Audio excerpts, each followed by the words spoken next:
Well, hello, internet friends near and far. Welcome to another episode of Parks and Conversation. This is a podcast where we watch an episode of Parks and Recreation and then we converse. And I am Jason, and I'm joined all the way across town by the power of the internet by my friend Jeremy. Say hello, Jeremy. Eggs, bacon, and toast.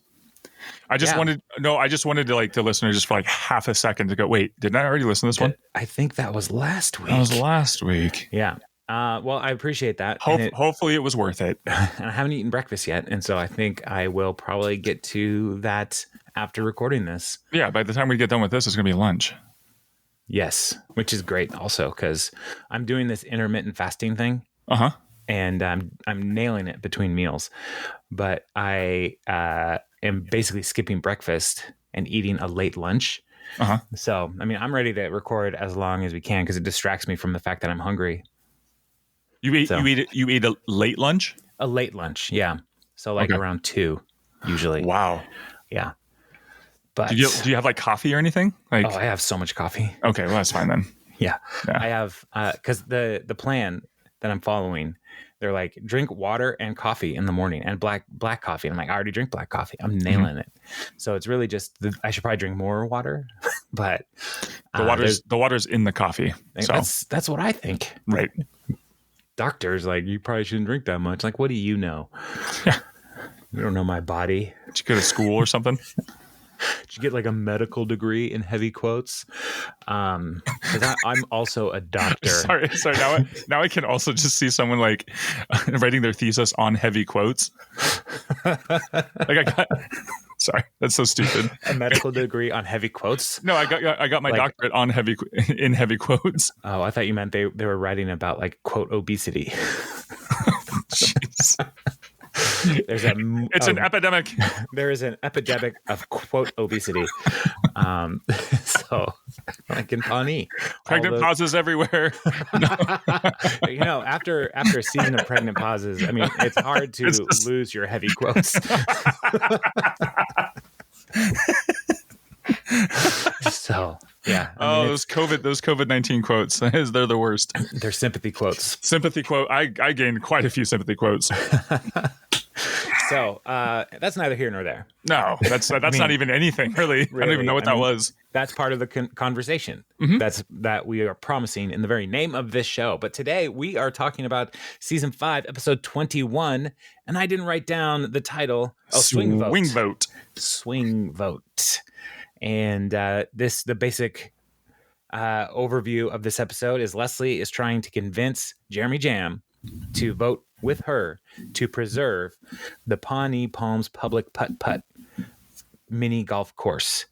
And so that's the tension of the A plot. But then we go to the B plot and we see that Andy is recognizing that his band, Mouse Rat, is playing without him. And he does not handle that well. And then we also have a follow-up to Tom's ill-fated relationship with Mona Lisa Saperstein and trying to get out of that relationship. So those are the 3 plots that are happening in this episode. Jeremy, what are your overall impressions as we are starting this conversation? How do you feel about this episode? I felt like it was a missed opportunity for more putt-putt. I mean, that's pretty much what this whole episode is about. I like putt-putt. Grew up playing putt-putt. We had a great course down in South Tacoma called Parkland Putters. Still there, still running as of the recording, Friday, September 9th, 2022. So I think that's why this only got a 7.5 on IMDb. I think the people have spoken. They want more putt-putt. Obviously, we've got shows now like Holy Moly. Right. So, yeah.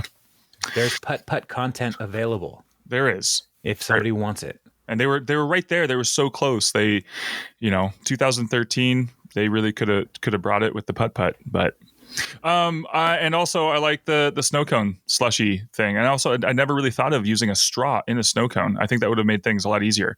So I haven't seen this episode in a long time. And I was like, man, now I really want a snow cone with a straw.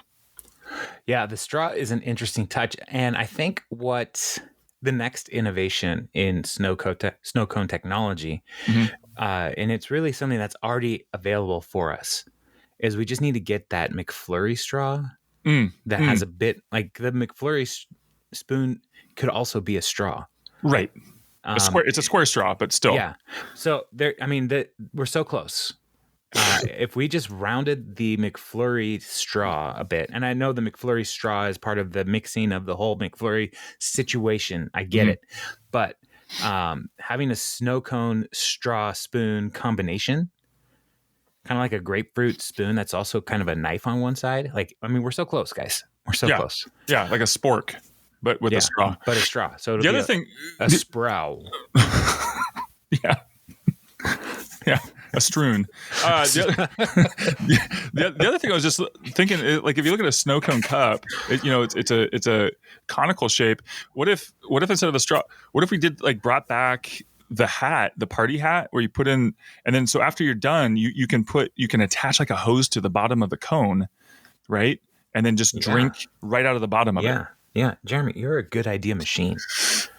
Well, this is a great idea. Again, 7.5 IMDb. There was a lot of plot holes here when it comes to snow cone technology. So I think they left a lot on the table. What did you think? What do you think of this episode? I like this episode. I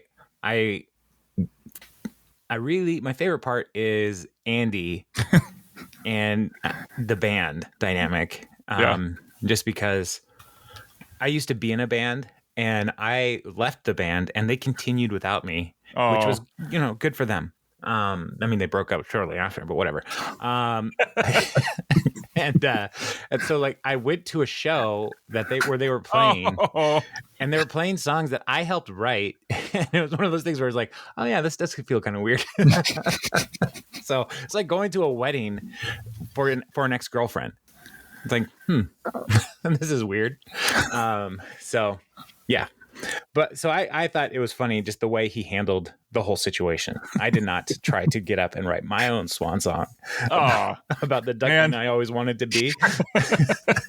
So, yeah. So this is a good, I think this is as fun episode. I really, really hate Mona Lisa Saperstein. I thought John Ralphio was awful, but he was right. She is the worst. She is very much the worst. And so, she's just makes me uncomfortable in every way. So her in her fuzzy vest, like I just felt like did you ever see the movie Caveman with Ringo Starr and Shelley Long? Yes, of course I have. Yeah, right. And Lyle Alzado. You know why? I mean, this is something that maybe only people in the Northwest who grew up in the Northwest around our age might understand. It was on Dialing for Dollars all the time. With art. Yes. And that movie was I've seen that movie probably I went to school for 12 years of public education, and every summer I feel like I watched that movie one time at least every summer with a Dialing for Dollars. And because I was home alone, I could watch whatever I wanted, and I landed on that. Sure, good choice. That movie is so stupid. Learn how to make omelets with the egg, and watch out for giant dragonflies. Yes. If you haven't seen this movie, A, totally worth it. B, totally terrible. Yeah. It is one of those things where you'll be like, it's just checking it off the list. Right. Ringo Starr is the lead actor. Let's just leave it at that. Yeah. It's so bad. Anyway, you said it was kind of like Caveman. Oh, I don't know. It just came up. Her vest, her fuzzy vest reminded me of Caveman. And it was just, it bothered me so much because that movie was so corny. And then she was there and she was already uncomfortable. I don't know. The whole thing, it just really brought it all around. So yeah, man, I cannot believe that this came up. I don't think I've talked about this movie with anybody in my life, even my brother and sister, who we watched this movie together. We never talked about it. Okay. It's not something we talk about. No, in the family. Like every summer we're watching this movie again. It's like, do we have to? It's like, no, it's just agreed upon. Don't turn away from Ringo Starr. He's a treasure. Richard Starkey. All right. So, let's talk about these plot lines then. Let's start with the A plot, and then we'll go to the B plot, and then we'll hit the C plot. Let's do it. It's alphabetical order. So Leslie comes in right away into Ron's office, and she's coming in hot, as the kids say, because she's reading Ron's budget proposal, and he wants to cut the funding for the Pawnee Palms Public Putt-Putt. And she's very upset about this. And her talking head, she's talking about how Ron is anti-government. And there are certain things that just you don't cut, like schools, police, mini golf, merry-go-rounds, parades, gazebo repair, roads, bridges, whatever, pretty gardens, and hummingbird feeders. So, she's got her standards pretty high. And Ron is opposite. And so it cuts back to the office, and he wants to cut useless government projects, useful projects, future projects, and past projects. So I don't know how he's going to cut a past project, but he's going to find a way. He's trying to get the Hoover Dam taken down. I know. Have you been to the Hoover Dam? I think so. Is that the one like on the way to Las Vegas? Well, for us, it was the way leaving Las Vegas. I guess it depends on which way you go. Leaving Las Vegas. Oh, yeah. I think I have been. I think you drive over it or something. Drive over it, yeah. It's pretty impressive.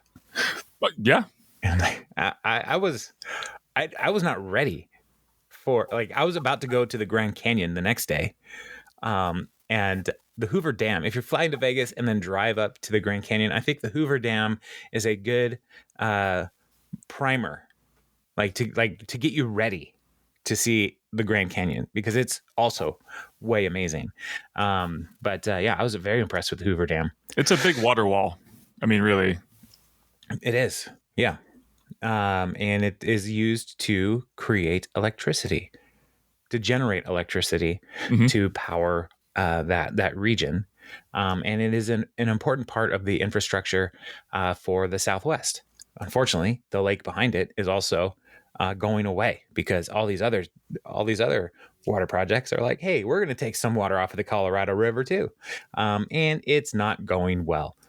But the cool thing is, if you lost a car with a body in it in the 50s, it might show up in Lake Mead real soon. So if you want to get that car back, because of the mafia. Oh, gotcha. Yeah. I thought you were like, hey, free bodies. No. Yeah. Yeah. It's a mess down there. So, so Ron is holding his principles, and Leslie is upset, and she's going to try to get the funding for this passed with city council, and she's going to make her arguments at the meeting, and she's going to win. And she also is ensuring that Putt-Putt is going to be around forever, and when she's done, it'll attract more visitors than Hoover Dam and produce double the amount of electricity. Wow. And she's just like, it's already has windmills, I'll figure it out. So that's a good point. Yeah, she's on her way. And so she runs into Jam and Milton in the hallway to see how they're feeling about this. And Milton it's a great reversal here, but it's also not totally unexpected, because he says, last time I was there, I saw kids of all races getting along and playing. It was terrible. So I'm voting to get rid of it, because Milton is old and he's a racist. And so it was one of those things where it's like, could he be a good person? No, he's a terrible person. And then Jason, yes. You know what else? You know where else you could make a lot of electricity? Exercise, like clubs, gyms. Like when people are on treadmills and on bikes, why don't they just hook them up and create energy? Well, the treadmill requires energy. Yeah, it can't be that much. There's like LEDs and stuff. Yeah, I don't know. And magnets. But the treadmill, you have to get the belt going. Yeah, that's why you run. Electricity. But you're running. You're making it move. Well, I mean, you could probably find a way, but most people who are doing the treadmill don't want to work that hard to get it to actually move. They want the machines to tell them what to do.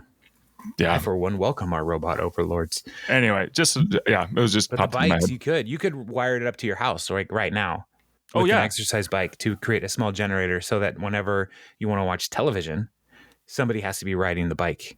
Yeah, all those Soul Cycle classes, they'd be generating mega gigawatts. of maybe power. even gigawatts. Maybe in the future. If they travel When we know what that means. 88.5 miles per hour and get struck by lightning at the right time. Mm-hmm. Right by the town hall. Anyway, so continue. I just it just popped in my head. Yeah. So Hauser and Leslie are in favor of saving it. Milton and Dexhart are wanting to vote it down. So that leaves Jeremy Jam as the swing vote. And so Leslie is trying to woo him over. And he's torn because he loves cutting government programs, but also mini golf rules. And then on the third hand, he hates both Leslie and Ron Swanson. So how many hands does he have? And so Leslie invites him to go play mini golf as a way to try to show him how awesome this place is. And so cut to that evening at the mini golf course. And Leslie has brought along Chris Traeger to serve as a caddy for them. Keep score, keep things upbeat, keep things light. And Chris takes this as being a conversational lubricant. And Leslie points out how gross that is. It is gross. But Chris loves being a caddy because he just wants to bring positive reinforcement to everybody. So he encourages somebody who takes a shot. He encourages the custodian person who's sweeping. He even says, "Way to be, duck." And we are revealed again how terrible Jeremy is, because as he's coming in, he's not using a standard putt club. He brought his own not putter, and he's like, yeah, some fat Hawaiian guy left it in my waiting room and came back for it. I was like, oh yeah, I haven't seen it. So he stole it from a guy. And so Leslie offers him hot dogs, and he's like, I have irritable bowel syndrome, you racist. What? I don't know how that has anything to do with anything, but all right. So then she says, well, how about a snow cone? And Ron, Jeremy, he's gonna have a lot of snow cones. But Ron shows up, and he asks if he can follow along with Jeremy and Leslie as they are playing this game. And Leslie is not happy that Ron is there. So when Jeremy goes to order his snow cone from a snow cone stand, he asks the snow cone worker if they have Budweiser Black Crown, which I've never had Budweiser Black Crown, but it's still a ridiculous question to ask to a snow cone stand. But that's just how I feel. You had a reaction when I said Budweiser Black Crown. Well, I've never had it either, and I remember the commercials, and it was like, that's just a bad idea in commercial form. So the fact, I just like that they chose that as the goof on Jeremy, just to show how bad he is, because Budweiser is terrible as it is. Plus anyway. I think what they're going for is like, what's the douchiest beer? Exactly. Yeah. Yeah. So I went with that. Do you have Zima? No, yeah. They don't make Zima anymore. They don't. Oh, it's just that. Do you guys have White Claw? That'd be the new. Anyway. White Claw. Yeah. Is that beer? What is White Claw? It's like seltzer alcohol, right? Yeah, it's alcohol seltzer. It's getting. They're just dumbing it down. It's just watered down alcohol at this point. It's literally water alcohol. So it's basically just water with like hand sanitizer mixed in. Mm-hmm. Mm-hmm. And then they threw a couple like raspberries in there or something. Yeah, a couple blueberries and the farts of a lemon. My daughter, I don't know if she made this up, but she said it was so funny, and she says it all the time now because she knows I laugh. But she says LaCroix tastes like what TV static would taste like. What? She's like, I don't know, not good. if you had sprayed Pledge on it first. But I get it. Like, I'm like, yeah, that does. And here's the other question: is like, when have you ever seen TV static? Child of the 2000s, right? You didn't have to fight the static wars to dial for dollars and watch Art Peterson caveman. You don't know. You weren't there. So, your mom's never told you to dust the TV. You didn't have to get up and walk all the way across the room to change the channel. So instead, you just watched whatever was on.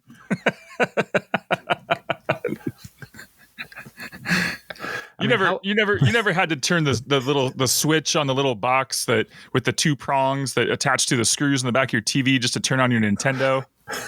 Oh my word! Yes. Oh, those 2 prongs. That's the antenna receiver. And yeah. Oh my gosh.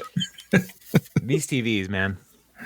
And now that people are like, I'm gonna take out the cathode ray tube and I'm gonna turn it into a terrarium for my tarantula. It's like, no, that's even a worse show. It's pretty sweet screensaver. It's like no tarantula wants to be in your terrarium, Craig. So Ron and Leslie and Jam are all walking along here, and Ron's like, I'm not playing. I'm just going to try to point out how ridiculous this place is. It costs the taxpayers thousands of dollars a year. Later, we find out it's $9,000 for the whole city budget, which is not that much for a city budget. But not for mini golf. I relent. It's totally worth it for $9,000. That's a steal. I know. Ron's just a turd nugget. Wow. So, yeah. So Jeremy's having a snow cone, and Ron points out, oh, Leslie's buying you a snow cone, and tomorrow you're voting on an issue that she cares about. And so he's pointing out that he's being bribed by Leslie. So all of this stuff, Leslie's not really a great example in this episode. And then someone comes along. It's like, hey, or Chris comes and he's like, hey guys, they gave us free Mylar balloons, and Jam dibs on the dinosaur and the pirate on the dolphin. He gets all the balloons. So it's all about Jam because he's on a boondoggle. A boondoggle? Yeah, it's where you go on a trip and like you say, let's say Pfizer wants some money somehow or legislation. They'll take Congress people on a trip. To go fishing, and they like treat them really well. Just say, hey, we just appreciate your service to our country. They never say, hey, I want you to vote to save my putt-putt golf course, but it's a way to try to win influence. Yeah. And so that Leslie's doing a boondoggle here. I only knew boondoggles when Deb was trying to sell them in Napoleon Dynamite to raise money for college. Your mom goes to college. So Leslie is just trying to keep things going and win Jeremy's vote at all costs, even her own soul. And Chris points out at this point that Jam is leading by 8 strokes, and he's about to set a course record and a record for friendship. We were watching Wayne's World the other day. Oh man, yes, excellent. And party on. And Rob Lowe is in that. For those of you who haven't seen it, he's in Wayne's World. Yeah, he's the guy he's the bad guy. Right. Yeah. And there's a part in it where he's trying to convince them, Wayne and Garth, to have the sponsor on the show. And he goes, I put a show in for him because, I tape them all because I'm a huge fan. So I put a show in for him, and he literally jumped out of the seat. So he's been doing that for a very long time. Oh man. I gotta watch Wayne's World. Yeah. Anyway, you'll see. Also, Wayne says that's what she said before The Office, which is probably where Michael Scott got it from. Oh yeah, for sure. So, yeah. Because Michael Scott was still very into the comedy of Mike Myers. So, for a long time, and Borat, much longer than it needed to be. Yeah, that's amazing. Kathy asked me the other day, like a month ago, have I ever seen Wayne's World? I said, probably. And she said, should we watch it? I said, is it funny? I said, it is funny, but that doesn't mean you would like it. Because I don't think she would like it at all. Yeah, it's such a good movie. It is. It's a great movie. It's really funny. So Ron is pointing out that Leslie also is like, hey, you're deliberately losing, which is a form of lying. And we all know that Ron, it hates lying. And it's the only thing worse than lying is skim milk.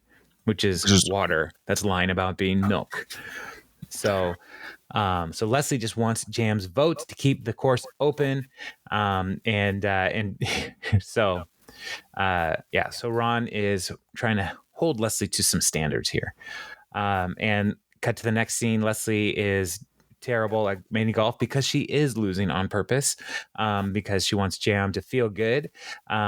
Just like she did with the bowling episode with the guy that she didn't like, and she was losing on purpose to get the guy to vote to like her and vote for her. She'll do anything for votes. Leslie, come on. Even though she's an excellent bowler, ask Ron. Mm-hmm. Ask Ron. So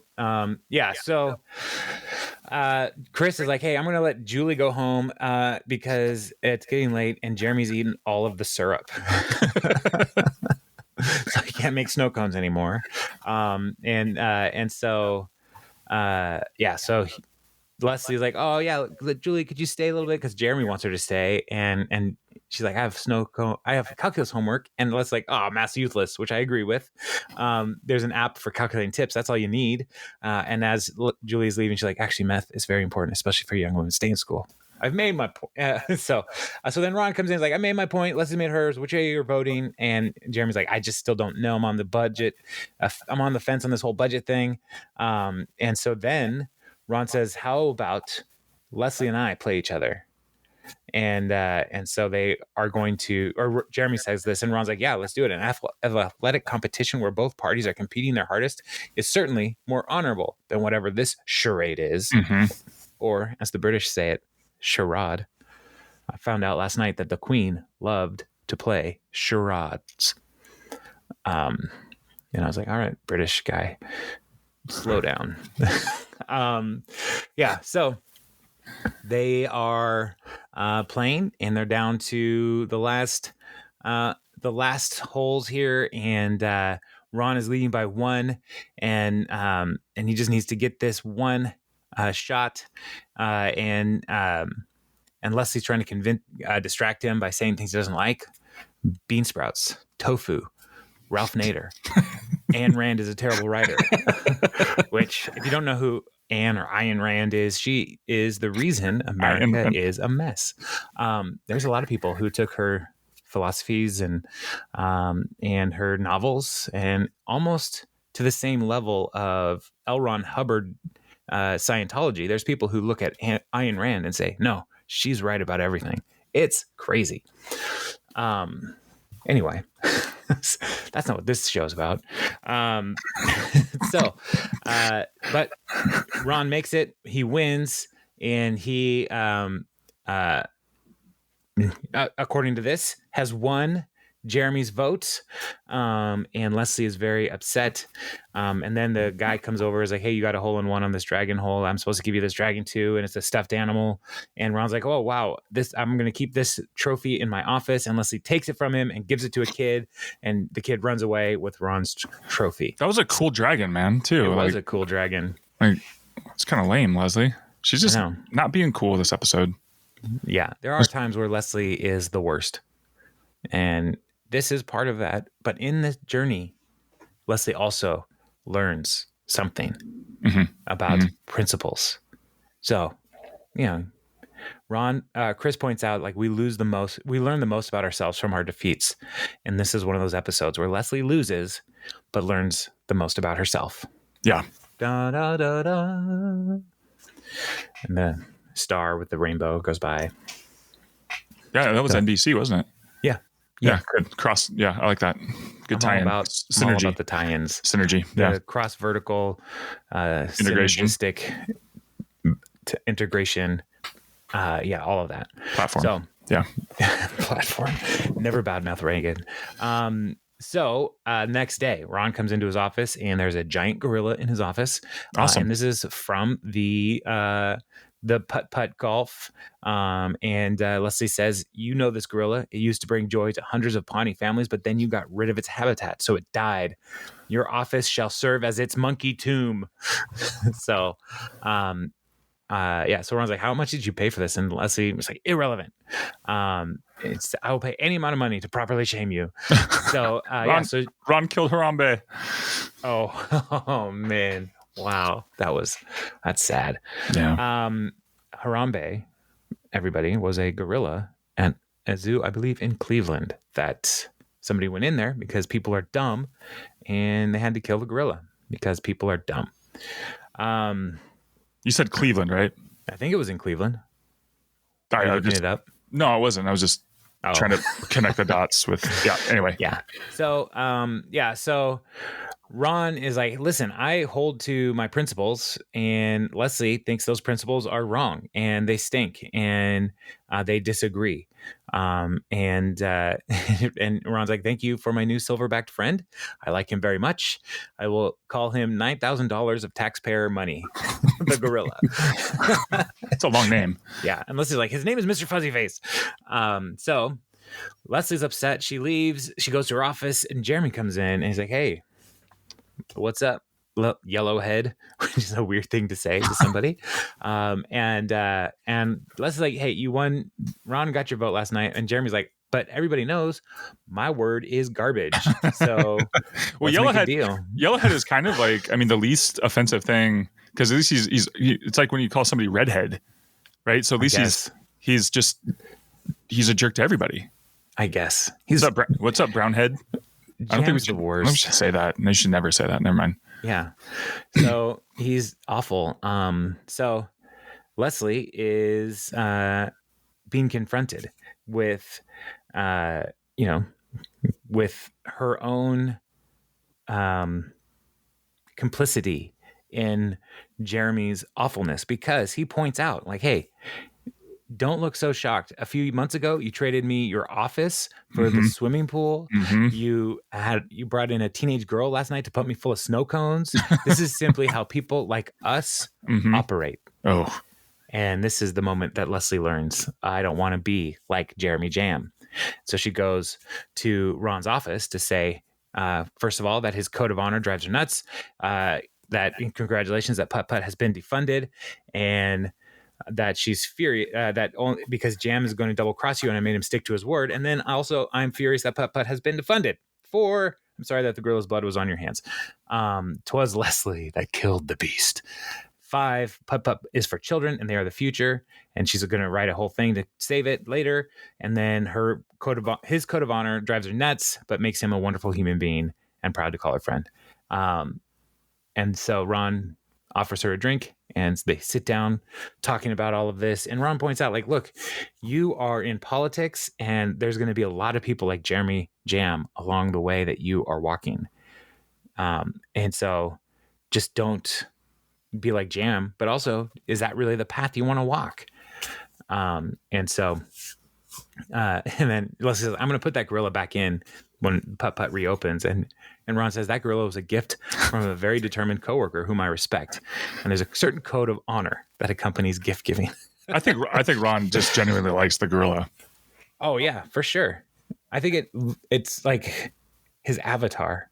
Yeah, the silverback. Later, when Ben's parents get divorced, and they've been divorced, but they're going to sell the house, or their lake house, and Ben and Tom are drinking blueberry wine, and they're walking home. Oh yes, and they run into other Ron, and they talk about spirit animals. This is like this gorilla is Ron's spirit animal.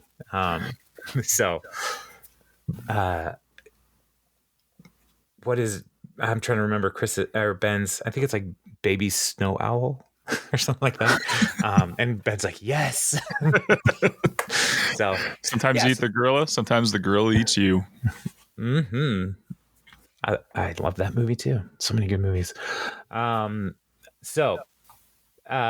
movie, of course, is Congo.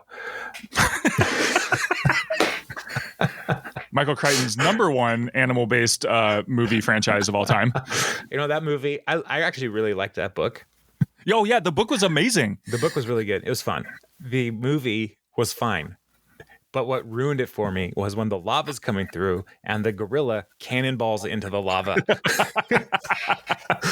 that was in the moment in the theater. I was like, I'm done. Yeah, these gorillas can communicate with one another. Yeah. Sure. Yeah. He's cannonballing into lava. Stupid. So That's where you lost me. All right, we got to get to the B plot. Okay. I guess.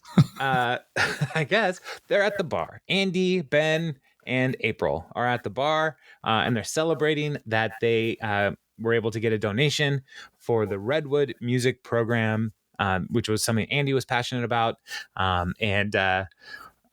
As it starts out, Andy is getting 2 beers and an ice water for Ben because he's the designated driver. And Ben points out, Andy, you drove here. He's like, too late. I already ordered you water. What are you going to do? And then goes to talking head, and it's like, somehow I just ended up becoming the designated driver and paying for everyone. And I didn't even choose the bar. I should be more assertive. So, and they're listening, and the band is playing, and Andy's really enjoying it. And he's like, man, this band is really moving me tonight. And Ben just like, they sound kind of crappy to me, which is amazing because in just a few moments, April says, like, this sounds like one of your songs. And Andy's like, oh, Mouse Rat has a lot of influence on people. and April's like, no, this is a Mouse Rat song. And you hear at that moment, spread your wings and fly. Yeah. And Andy looks up and he sees Burley and the band playing. And he's like, that's my band. I didn't recognize us without me because I'm the only one that matters. And then they call themselves Rat Mouse, and Andy is pissed. And so they're playing without him. They're playing the songs he wrote. And so then after their set, he confronts Burley and Chang, and he says, hey, I was over at the bar enjoying a night with my coworkers, and then I looked up, and what do I see? A band, but you're missing something like, I don't know, the lead singer, the songwriter, t-shirt designer, nacho chef. So Burley's like, hey, your nachos are terrible. Why don't you melt the cheese? This guy. Like, I don't know how that detail came about. Like, Andy doesn't melt the cheese on the nachos. It takes too much time. I guess, but this is something that somebody in the writer's life knows to do this exact thing. Or they had a roommate who was like, I made nachos, and it's just a plate of room temperature chips and cold cheese slivers on it. And they go, this isn't nachos. Yeah, it is. It's cheese on chips. Define nachos. Do they have to be microwaved? And I'm sure it led to this giant argument. Yeah. So and then they're like, let's put that in a TV show. And then people talk about it in a podcast. And then that person who downloaded the podcast, because somehow they found us by the power of the internet, and they're like, wait, was Mike talking about me the whole time? Finally, let's see, it all came around. And then Charles calls up Mike, and Mike's like, hey, man, why didn't you just talk to me directly about the nachos? Why did you have to go through a television show that I didn't watch when it was on to a podcast that as I was rewatching it on Peacock, I was like, oh, there's this podcast that's talking about it. And my friends, Jeremy and Jason, whom I've never met, they were talking about it. And they pointed out that this might've been something that actually happened. And then I was like, hey, I used to do that. Mike, just tell me, man. Tell me. I'm glad we're healing people's hearts and relationships. Yeah. Not every episode do you have the opportunity to reconcile pain points for people. But I don't get nachos. I've never. Nachos? Yeah, you're a nacho. You're a bit of a nacho. I feel like you're a nacho guy. I don't. The cheese gets cold so quickly, and depending upon wherever I go, it seems like it's just a pile of chips. Even you can put the most amazing toppings on, but you get this pile of chips with no cheese inside, and so you get this crust of cheese on top that then, like, it's melty, it's awesome for the first about 15 seconds, and then it hardens. And you get one nacho cheese crust chip thing, and then just a pile of plain chips underneath. I don't get the appeal. And every time it happens. Yeah. Explain to me the allure of the nacho. I'm sorry this happened to you. First of all, happens still. Well, okay. I don't go places and order nachos. I make my own. Oh, because I'm an American, and because when you go to, like, my wife loves the fake cheese at nacho places. So when you go to, like, the stadium, right, and you get nachos, I guess that's true. A chip tray and then a cold cheese tray. She loves that for like a minute, and then, like you said, it gets cold, and then she's like, I don't like this anymore. It's like, well, we paid $48 for these stadium nachos, so you're gonna eat this. And there's never enough cheese to go. There's not enough. No, the cheese to chip ratio is awful. It's awful. The only place that I would go to get nachos is 7-Eleven, because you make your own. You make your own, and so you go and say, I want nachos. They give you a bowl with chips in it, and then you go over to the chili and cheese dispenser, which I don't know why more houses don't have those in their house. But you can then, like, because you have you have the lid for the chip bowl, you can take some chips out of the chip bowl and put them in the lid. Double nacho. And then put a layer of cheese down, and then put the other chips in and put another layer of cheese down. Oh, like a good popcorn server who will put some butter halfway up and then fill it the rest of the way up. Right. Exactly. So you can do that on your own. And so 7-Eleven's worth it. Yeah. But at home, what you have to make a base layer of chips and cheese, and then more chips and more cheese. And then throw it in the microwave. Or I've done this too. You get the big cookie sheet and make a big old cookie sheet of nachos. Oh my goodness. It's so good. But yeah, going someplace and ordering nachos, they're not going to do the work necessary to make it a full and life-giving nacho experience. You're a nacho artist. Thank you. I think we've all learned something. I've learned a lot today.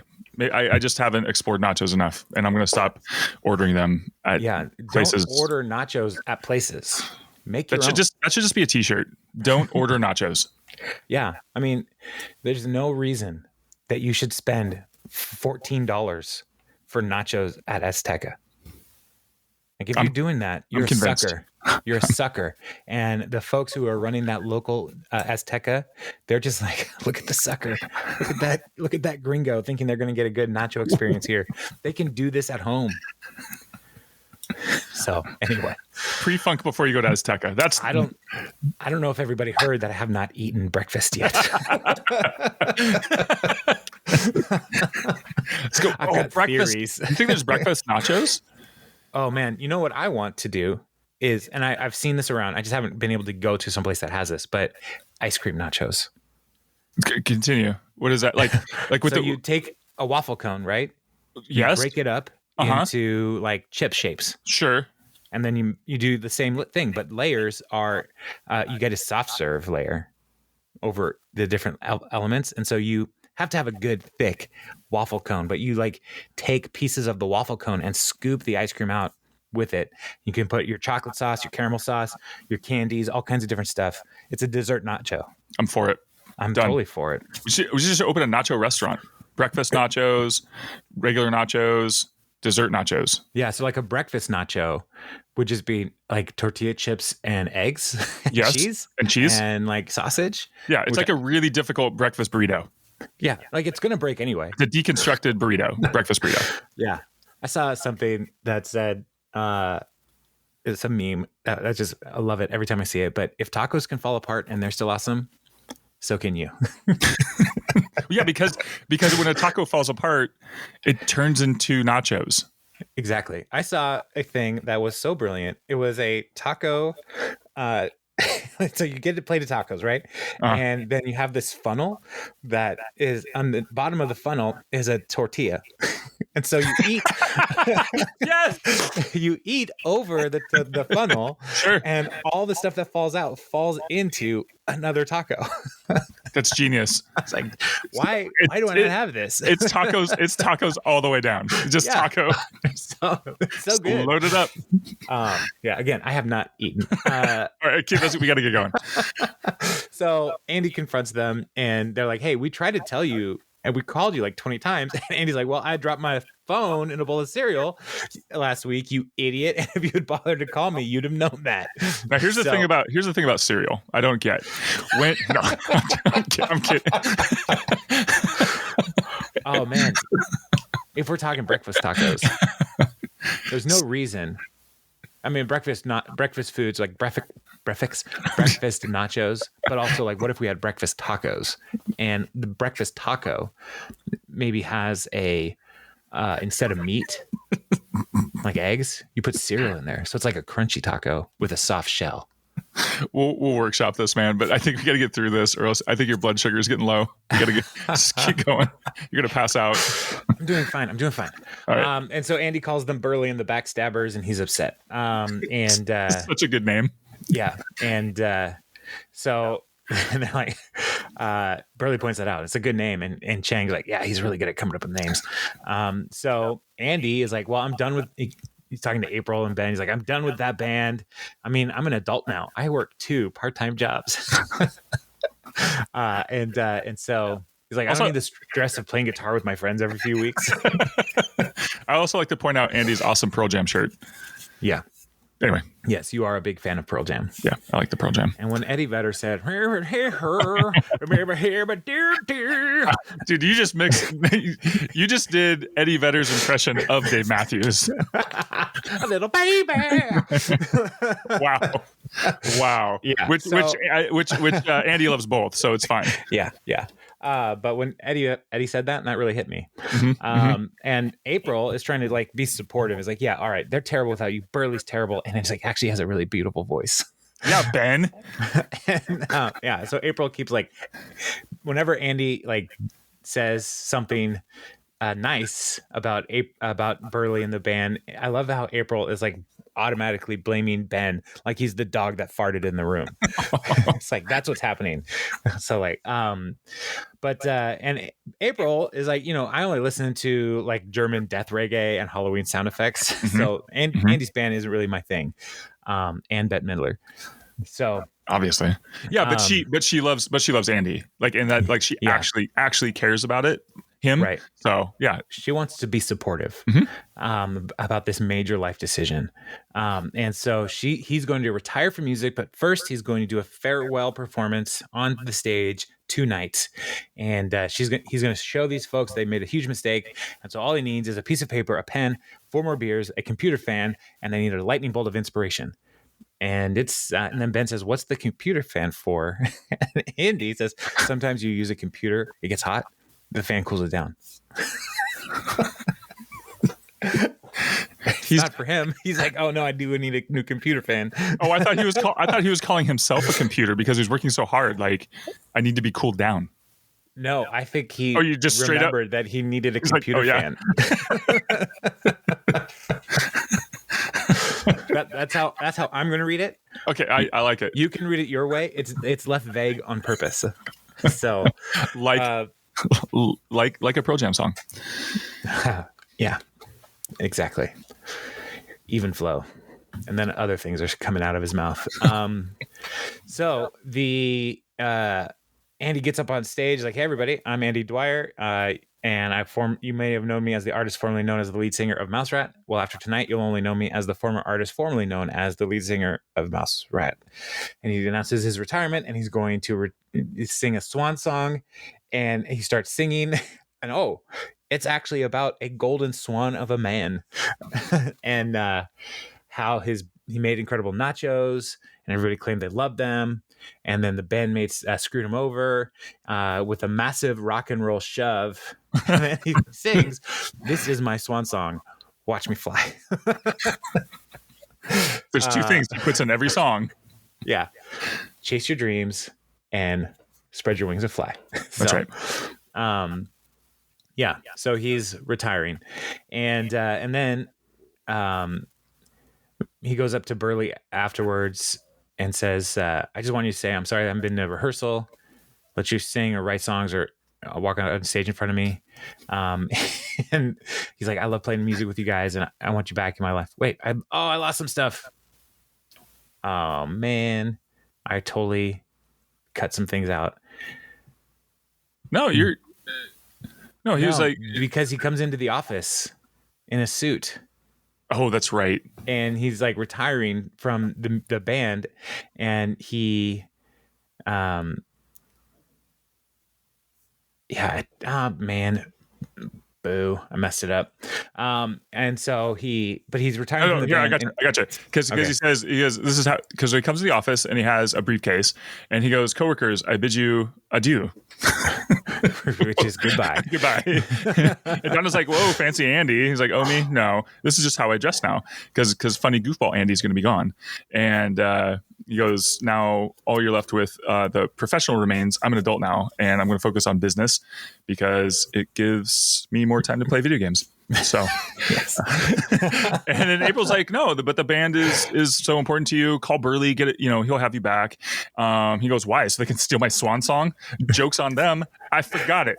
Because now he's business guy now, right. Except he can't get into the case because it's locked. And Ben's like, yeah, because that's my briefcase. So that's when I believe it comes back. And Andy's convinced to call Burley and apologize. And Burley says, hey, we never wanted to kick you out, but you just didn't show up for practice, and we like to play. And so they're like, come on back. Is that why you left the band? You just just stop showing up? No, I left the band because I knew that we were never going to be famous. Oh. And I needed to get a job. Oh, so you were just in it for the money? I was in it for wanting to be in a band, and then I was wanting to also then become an adult. So I had a lot of stuff that I had to do to get the job that I wanted. So, yeah. So that's why I left, and no regrets. Started wearing a suit and got a briefcase. I have never owned a briefcase in my life. How dare you? It's a satchel. So they're back in, and Burley is like, and Andy's like, hey, I'll let you sing. And Burley's like, it's okay. I'm more of a backup singer. And April's like, yeah, you can say that again. And Andy's like, no, you have a great voice. Again, April says, yeah, Ben, don't say that. And so they're back in, and he's like, I'll even try melting the cheese on the nachos. All right, it won't work. You're going to look like such an idiot. So then they go to play a show, and they're like, hey, we're back. Mouse Rat's back with me, Andy Dwyer, and then this is when we learn that Burley's name is also Andrew.